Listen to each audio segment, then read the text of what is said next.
Welcome, everyone. It's Friday. It's Future Strong, episode 18. My name is Nikki Garchea. I'm the co-founder and chief customer officer at Capfinity, a strengths-based business that helps people across talent acquisition and talent management. And I'm delighted, as always, to have my co-host with her sweet-looking necklace. I believe it's a replacement, Lindsay, from the last one. Yeah, Vince, last time I wore a pink necklace like this that I got on Etsy, where I get all my necklaces, and it fell off, I believe, during our show. So it has been replaced by the lovely vendor on Etsy, and now I have a turquoise one in addition to my pink one. So glad to be here. My name is Lindsay Pollock. I'm a career and workplace author and speaker. My latest book is Recalculating, Navigate Your Career Through the Changing World of Work. And Nikki, 18 in Judaism means life. So I think this is going to be a very lively episode, as always. Wonderful. And we have the wonderful Vince with us today, Vincent Bond from Synchrony. Vince, for anyone who doesn't know you, and everyone should, will you share a little bit about yourself, your role and the company? Yes. Good morning, everyone. My name is Vincent Bond. I go by Vince. I work for Synchrony, which is a retail financing and fintech company in the US. We do basically retail credit cards, care credit, which is healthcare credit. If you have an ambition in life, we help you pay for it. And typically you have a credit card in your wallet somewhere that has Synchrony on the back. So here at Synchrony, I am in charge of our campus recruiting programs, as well as our business leadership program. So I do everything from the day we meet you on campus all the way through to 2 years into your career. I'm one of the lucky few that gets to see folks end to end and see them develop from freshman in college all the way to 2 years into their career, and then hopefully beyond as their alumni in our program. So been with Synchrony for about 5 years now. So Vince, speaking of from college to career, can you tell us how you got into the world of campus recruiting? It seems like a natural fit for you, but how did that happen? It was not a natural path for me. Let's put it that way. I started out in an LDP myself. So I started out in a leadership program at Macy's. And I was actually in asset protection, which is security for anyone that doesn't know what asset protection does in retail. And my first job was actually like internal investigator. So I interrogated people. I was interviewing people for not so good things. Let's just call it that. I loved the opportunity, but I didn't love the job. So I kind of took away all of that. I learned that interviewing was a skill for me and people management was a skill, but like every good LDP grad, I went to campus and I recruited the next generation of asset protection leaders and fell in love with that team instantly, and fell in love with that job, being on the road, doing that kind of stuff. And then naturally got over to the Macy's team. I kind of accelerated through that team and led that team for a little bit, and then got tapped on the shoulder for Synchrony. And that's where I not only did the campus job, but got pulled in and started doing program management. So I didn't know I was going to have a passion to lead programs, but literally it all started with investigating internal crime at Synchrony or at Macy's that led me to being a college recruiter. It's fantastic. I love the stories, and so many people talk about the path not necessarily being a dead straight path to the careers that we end up with. Right. The business leadership program at Synchrony, Vince, would you just tell the viewers a little bit about it and how you recruit talent and some of the components of the development of that program? Yeah, so the business leadership program, it's the reason I'm here. You know, when I heard about it, we were building it after IPO. So Synchrony is a spinoff IPO from GE Capital. So when we looked at coming into Synchrony and building this program, it's a 2-year leadership program. We actually just rebuilt this program. This is a second generation of it. And the way we think about BLP and what we're recruiting for, right? We have 10 different functional silos that we're recruiting into. So we get people deep domain in those 2 years. They go through rotations in those functional areas, and they're gaining a lot of domain expertise and going deep into that function. But what we do, I think, really uniquely here is we focus on the cross-functional nature of our program. So while you might be in, let's call it finance, and you might spend 2 years going through 3 different jobs within finance, we focus on the cross-functional side as well. So 3 things that we'll do on top that I think are really unique. One is a technology immersion and data analytics. So we will pull people out of their job, no matter what function you're in, for 2.5 weeks, and they will do nothing but technology and data analytics work. We'll put them on projects, case studies. We'll have people from those functions teaching those critical skills, because we think every job in 5 to 10 years is going to require data analytics or technology in the job, especially at Synchrony, a fintech company, right? We are a credit card company. And if you've ever had a credit card and you had to call in, and you usually, when you call in, don't always call and say the nicest things. Usually there's a late fee, there's a bill, there's something wrong, right? we say to our BLPs, you need to be there. You need to understand what our customer is experiencing. We'll actually pull them out for another month and put them in the customer experience. We'll have them take calls. We'll also send them out on road trips to local stores like a Lowe's or a TJ Maxx, and they'll learn how we sell credit in store. So that customer experience, coupled with that data analytics and technology, I think cross-functionally rounds them out. And then the last thing we do with the BLPs, which I think is really unique, is we focus on servant leadership. I think leaders of the future, leaders that are going to lead companies and do the right thing for companies, when we talk about leading by example, need to be servant leaders. So we actually give them a full month community service sabbatical where they will leave at the end of their program. They'll still get paid by Synchrony, but they'll work for a non-for-profit. And what the work that they will do is we'll be very focused on skills-based leadership. So it's building houses for Habitat's really valuable work. They do that while they're here, but when they go to this partner, they might stand up a whole new marketing campaign. They might build a brand new onboarding process. They might look and build a new business line for a company that, or for a non-for-profit that doesn't have the capacity to do so. So that servant leadership piece, I think, is super unique to what we do. And we think when our leaders come out of it, they're just more agile in the way of thinking of how am I going to not only do for us as Synchrony and drive for shareholder value, how do we do the right thing in our communities? So that's BLP. When you think about recruiting for that, really we're looking, as we go out to bring in folks that are really ambitious, right? You can tell that the program is for those that have initiative, that really want to go out and drive, but where we go out and how we do it, it's a little bit different. The old school mentality of I'm going to go career fairs, I'm going to go on campus, I'm going to do the career fair info session interviews. We're trying to step away from that model, because when I think around creating a truly diverse, representative and group that's going to lead forward, I need them to come from all different places. So we still will have some core universities where we'll have deep relationships. We'll know all the student groups. We'll know everything that we do. We'll go to market there. We'll brand there. But a lot of what we do is more of a partnership and an engagement first model. So we're meeting national organizations like a NABA or an Alpha, right? And we're having a national presence there. We're meeting and building community, but we're also going to go locally and regionally to those places as well. So a lot of what we do is really revolving around our diversity networks, around our company going out and really engaging in a genuine way in different places and building really meaningful relationships, because that builds trust. And trust is really when we have that and we meet people early and they come and join us, they feel at home when they're here and they don't feel like they're fitting into a box when they get hired. So that's a lot of how we go away from traditional campus recruiting to a more kind of open engagement first approach. Vince, lots of people are going to listen to this and they're going to think you've got a team of 200 people because it's so creative and it's so well sort of thought through. Would you just share a little bit around how you're actually executing those models? Because I know you don't have the world's largest team doing this, do you? And I think people would love to know kind of how they could pick up and do a similar thing. Nikki, knock off the 2 zeros on 200 and it's 2. It's 2. So it's myself and I have 2 folks on my team and 2 managers. So what we've done, and I think what allows us to be successful, and I'm sure we're going to continue to talk about this, is our team is really invested in the business, right? So we go out and we make really unique partnerships. I talk about, working with our diversity networks. We have 8 diversity networks or employee resource groups at Synchrony. And they are not just social engagements for people to connect. They are strategic pillars of the business. So we actually have them working on strategic projects. They have whole recruiting strategies for each one of the networks. They've got engagement strategies for each one of the networks. So a lot of what I do is not only partnering and going and embedding myself, I go and live with the diversity networks and I build a recruiting army. I build the 200 people. I go out to finance and I network and I build the relationships there. So a lot of what we're doing is we're volunteering people that they're going to go out, but because we create a wave of excitement, right? Because the program is so energized, because we train so well and we upskill people so well, you don't have to be a recruiter to recruit.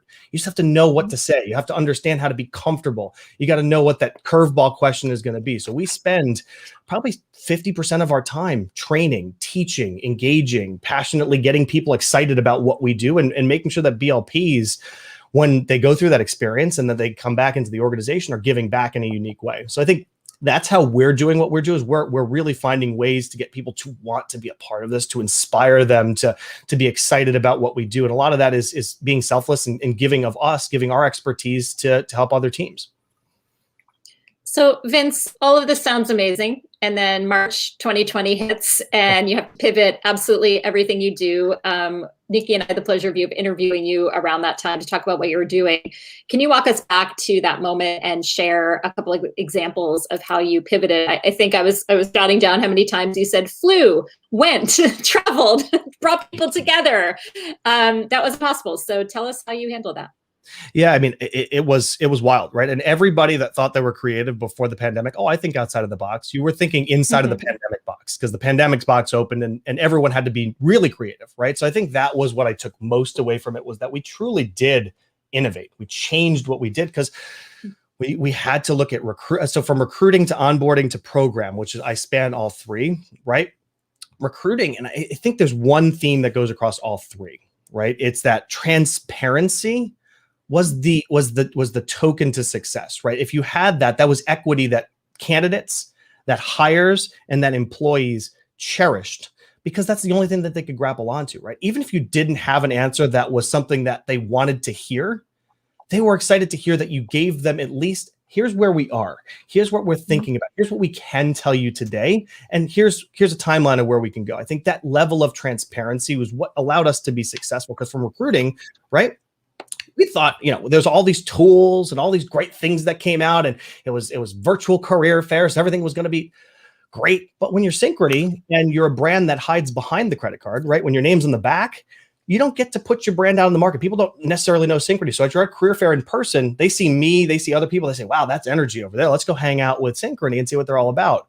On the virtual career fair, they see a logo that they've never seen before. They go, well, Deloitte and some of these bigger companies, some big recruiting names, Sony, Apple, Google, right? Really big brands that students think, hey, that's a great place to work. They're going to go there first. And by the time that 2 or 3 hour career fair is over, right, we're sitting there with 3 people at the career fair, right? So a lot of what we needed to do was that one-on-one approach. Our networks went out, and we would go on LinkedIn, we would headhunt, we would tap our resources, we would talk to our career center partners. We have great relationships. We'll say, hey, who's out there? Who's looking for jobs? We would go and call student groups, cold call, and say, hey, can we help you in any way? We know that you're going through a lot. Can we give you an upskilling class? Can we teach you something? We hosted diversity dialogues where we would talk about all the things going on in the world, and students, like, they were drawn like moths to a flame to really meaningful things that help them be better people, right? So a lot of what we did in recruiting virtually was, again, relationship, one-on-one. How do we get people, how do we add value to their lives, right? And then onboarding, as I mentioned, in career programs, right? The real change was here. I never got to give good news. I never got to say the pandemic's kind to us this month or this week, or, hey, we're going to meet your relocation date and we're going to relocate you. These kids, let's call them kids because that's what they are, their early career, right? They're starting their dream jobs in their childhood bedrooms, right? And that's never how they imagined it would be. So really, they did everything for the first time in their careers first virtually. So what we needed to do, and what I think our organization did amazingly well, it's called Ask Us Anything call. So literally our CEO and all of the reports of the senior leadership would get together bi-weekly during the pandemic and just share anything that they had, any updates, any news. When we sent everybody home, we sent 16,000 people home in 2 weeks. When we had different benefits that we were offering during the pandemic for like childcare, reimbursing Peloton versus gym memberships, all these things that were little tidbits were just, hey, here's what's going on. Or there's a big update, hey, we're going to close the offices for another 6 months and we're not going back, right? Those are big moments. We were fully open and transparent. And then what our team did was we just piggybacked. We said, listen, let's not do a 2-hour update call. 15 minutes after this call, we're going to meet and we're just going to talk about it. What can we do to make you feel better? What can we do? What questions can we ask those leaders more? What can we dive deeper into? So I think that level of transparency, that personal approach, that's showing that you care, and we are a caring, honest organization, right? If you do that stuff, that's what people needed during these 18 months. It's incredible. You've got some affection from Trudy Steinfeld, one of our strategic advisors, on the practical things that smaller companies can do.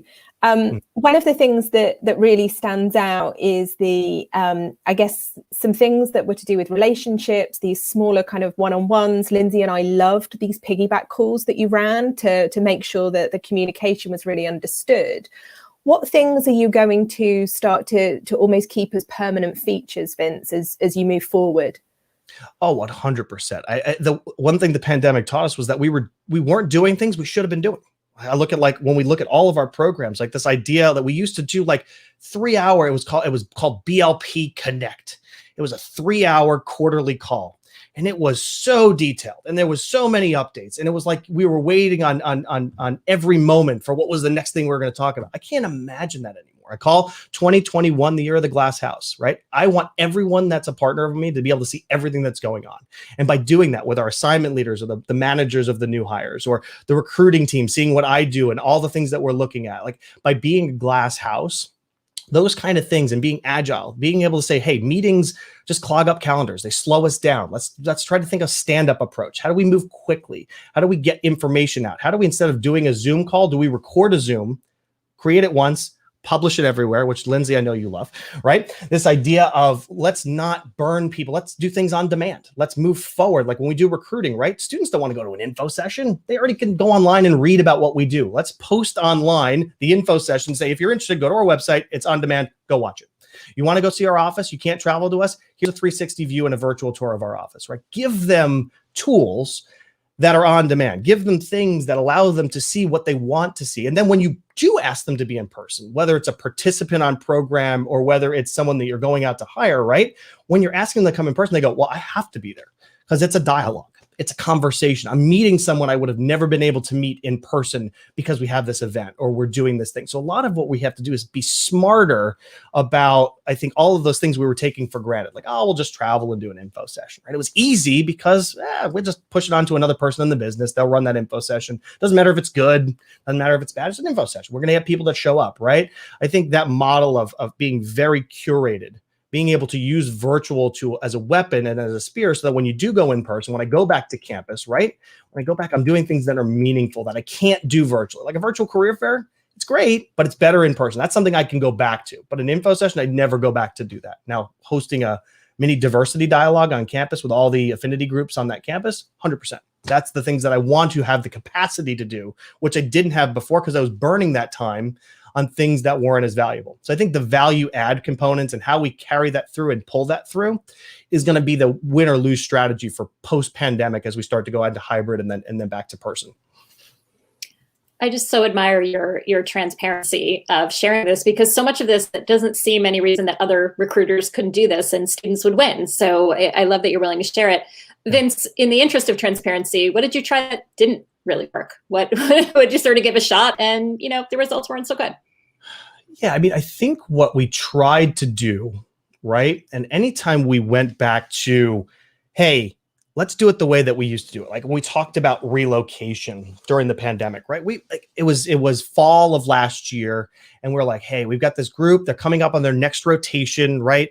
There's some light at the end of September last year. There's some light. We're like, oh, we'll be back in the office by January, right? We were pushing to get back to normal quickly during the pandemic, right? I think that aspiration to go back to what's comfortable was dangerous for any team, right? Because what's comfortable and what worked before, even after the pandemic, is probably not going to work. We were talking about going back to the office, right? Some people are really comfortable where they are and they're more productive than they've ever been in the space. So I think trying to force people into decision, or trying to say this is the only way we can do it, and not having flexibility, because I think work-life balance was like the old methodology, right? Now it's work-life flexibility. If we're flexible as a company, if we have opportunities, optionality, right, and we give that optionality, we see such a greater engagement. We see folks that are happy to be here, that they're able to do the work that they want to do. I mentioned, we forced a relocation. I wouldn't say the word forced, but we allowed, and we said, hey, we want folks to relocate in January. They've been remote the entire time. And that was fine because some of them wanted to move. They wanted to get out of their parents' house, and we did that. But this upcoming July, coming up in the next few weeks, we have another relocation. And we said, hey, there's two options. There's the option to go and to engage and maybe to be a part of a return to office. And then there's also going to be this option to stay where you are, if you're comfortable, if that works for you, if that's where you are right now and that's where you need to be. So I think when we did that, not only did our satisfaction scores shoot through the roof, right? But the level of trust, the level of communication, the level of just folks saying, hey, thank you for doing what I need to do, because I'm an employee, I'm an individual, and I feel like I'm being treated as an individual, not like a number, right? And I think that's with recruiting, same thing. If I rewind back, what works, what doesn't work? Going on to Handshake and sending out a 10,000 person email blast, like every other company that's on Handshake, sending out 10,000 person email blast, right? People feel like numbers, right? And every time we did that, every time we went to, how do we get as many people as possible? How do we solve a problem with a Band-Aid that goes to everyone, right? That's where we stumbled and said, hey, people aren't feeling the love. They're not feeling cared for. They're not feeling like we're doing what's right by them. We're just trying to do what's right for the moment. And I think the pandemic was a bunch of moments. Every time you looked, it was a moment in time where you had to make a decision. So the more we stepped away from that and we said, hey, there's going to be flexibility on the recruiting side from a communications or from an engagement perspective, or when you talk about from an employee engagement perspective, I think those were the moments where we learned the most and how we got a lot better. And now that's, I think, moving forward, going to be our model. And we have to always think about flexibility first. The other bit that really resonates with me is this piece around the glass house, and that being as transparent and open. And it resonates because particularly in attracting diverse students, that transparency means an awful lot, and makes them feel closer to brands and occupations that perhaps they might not have had the opportunity to. Vince, from times when Lindsay and I have spoken to you previously, I know your personal commitment to DE&I, but would you just share some of the things that you've done? You've mentioned the ERG networks that you've been part of, but would you just share some of the personal tactical things that you've done and the results that it's having for you as a recruiter and on the BLPs? Yeah, I mean, for me as a recruiter, someone that's been in the talent space for a handful of years now, right? It's in my DNA. It's something that I am so passionate about. I think you have to be passionate about, because if you're recruiting people, you're not recruiting the same person over and over again. And if you are, you're probably not a great recruiter because you're bringing in the same person over and over again. So I think you have to, as you think about being a recruiter, you have to be immersed. That's one thing I've done. I mean, we've got 8 employee resource group. I'm a member and an active member of every single one. Part of that is social. It's meeting people. It's engaging with people. It's connecting and building those relationships that we're going to need from a recruiting perspective. But others is hearing stories. Like I've heard stories when things happened last summer with the murder of George Floyd, and we were dealing with that. I heard stories from my African-American colleagues that I was shocked to hear. And I didn't know that people that I knew and I thought that I knew had things that were going on in their lives. They were experiencing things I would never understand. So having that understanding, right? Being in that space with them, being vulnerable with them and sharing experiences that I've had or hearing experiences that they've had, right? I'm able to understand the storyboard of multiple different kinds of backgrounds. So I think that to me is the price of admission as a recruiter in my position, as I think about being involved, is how am I truly understanding and building a family of relationships with folks that are different than myself, right? So that's the starting point. But it also, as I think about being tactical and using diversity, right? So now that I have my recruiting army, I can go out to any of my networks. I can go out to the Veterans Network, people with disabilities. I can go out to my LGBTQ friends, right? And I can say, hey, we've got some really great opportunities to bring in talent. Let's build some programs. Let's do this. You're all excited. We're all on the same page. We're all really good partners and we work together well. Let's do this. So we've been able to build some amazing things. And let's just use the last year and a half for building, right? We built an advanced scholarship program. So sophomores, we built a scholarship program where sophomores come in. They don't just get dollars. They also get 6 months of direct mentorship with a senior leader in an organization and a peer. They get to mentor through, I think it was 7 or 8 different sessions. And then they get to come to our annual diversity symposium, which will bring all diversity in the organization together. So we had a large handful of sophomores that were not only getting engaged, but being developed in that sophomore year, which is Ziply sophomore slump, where we were pulling them up and helping them guide through that. And that was literally an idea that was born from a BLP that got a scholarship in college that came in and said, we should do this. And that was in the diversity network. We built a Synchrony Leadership Summit. It was a summit where we bring together 40 or 50 high potential students from all different backgrounds, from all of our networks to come together. And we just spend a full weekend not even talking about Synchrony. We didn't have one Synchrony session all weekend. It was all specific financial literacy skills, professional development skills, networking skills, how they can, as a leader at their campus, grow and go back and be better and influence their community, right? So that came out of 4 or 5 of our networks getting together and say, hey, we have these great dialogues internally. Let's do that with students from campus, from young leaders, right? This summer, we built an advisor program where we were able to go in and say every single intern, one-on-one, will have a member from our networks. And I know all of the mentors personally, right? They all said, Vince, I'd love to do this for you. One-on-one, they're going to be mentored with an individual. And they're going to not only teach them about diversity in the workplace, but they're a senior leader that can go in and teach them how to present and work on their final pitch outs, how to work on networking and introduce them to new people, make sure that they get involved in networks early, because if you get involved in a network and involved in a family and an organization, you're just going to feel at home, right? You're going to feel like this is a place for you. So for someone that might be Hispanic or African American or an underrepresented minority that's coming into Synchrony that might not see as many of those faces around, to see that family, to have that family in front of you, and to have someone that's a champion that's going to help you along the way if you're a first generation student or you haven't been there, that one-on-one relationship, going back to transparency personally, right? Connecting people, that's going to be the differentiator for us. So I think for us, that's how I look at it. And then I'll just add one more thing and then I'll shut up because I start to ramble, right? When you do this and you're so connected, you start to see intersectionality, right? I think we don't talk enough about intersectionality in recruiting, in programming, and all this, because you've got people that are multi represented by all different kinds of backgrounds, right? So if I'm at a conference for NABA or Alpha or Disability In, right, I'm going to have women that I meet there. Our women's network should be directly involved in talking about what empowering things women are doing at Synchrony, right? If I'm at NABA and I meet someone that's LGBTQ, right, they should feel like they're not just represented by being African American, but they should be represented by every part of themselves. So I think when you're able to be this connected and you're able to connect with so many people in your organization, right, you can very quickly flip a switch, or you can plan for all of these inevitabilities that you're going to face down the road when you're recruiting, when you're at a conference, when you're engaging with folks. So that's my recommendation for anyone. And it really only works if you're invested and your leadership is invested. And I think both at Synchrony, I'm personally very invested, in my leadership, and the folks that are around me are beyond invested. So I think that creates the secret sauce for us to be able to do it and for people to just want to do it and raise their hands.